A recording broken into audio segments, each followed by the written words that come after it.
سے انسان کا چھٹے امام فرماتے دل کے سارے گناہ دھلوا جاتے. دل کے گناہ، بغض، حسد، کینہ، نفرتیں، انانیت، میں، نفاق، دل کے گناہ دھلوائے جاتے ہیں.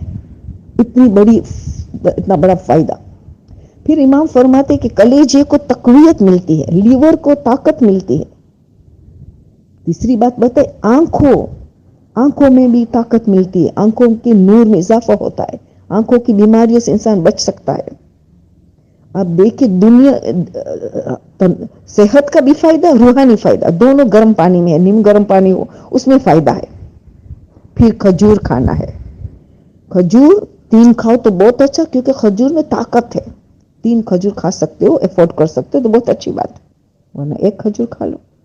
تو یہ کھجور کی ذات شیخ عباس کنی لکھتے ہیں کہ 400 نمازوں کا ثواب ہے.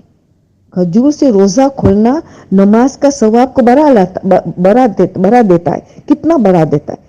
گویا 400 نماز پڑھی، 400 نمازوں کا ثواب حاصل ہے اگر کوئی کھجور سے روزہ پہلی غذا کھاتا. پھر حکیم نے بتایا وہ بہت فائدہ مند ہے کہ پھر کھجور کھانے کے بعد پھر گرم پانی. کھجور کھانے کے بعد کھجور سے ہم نے بتایا کہ نماز کا مقام بڑھ جاتا ہے، نمازوں کا. اور پھر حکیم نے جو بتایا نیم گرم پانی یا گرم پانی کھجور کے بعد بلغم کو دور کرتا ہے. جب بلغم دور ہوتا ہے تو حافظہ تیز ہوتا ہے. بلغم حافظہ کے لیے نقصان دہ ہے، تو اس سے بلغم دور. یہ سب چیزیں ازما چکے ہم، اور ہم نے دیکھا ہے بہت تیز رفتار سے بلغم دور ہو جاتا ہے. تو اس کا بہت زیادہ فائدہ ہے. تو یہ کوشش ہم کریں کہ افطاری کے وقت پھر افطاری کہ یہ چیزیں ہر روز کرنے کی ہے. انشاءاللہ ہمیں بہت فوائد حاصل ہوگا. سبحان ربک رب العزت عما یصفون وسلام علی المرسلین والحمد للہ رب العالمین.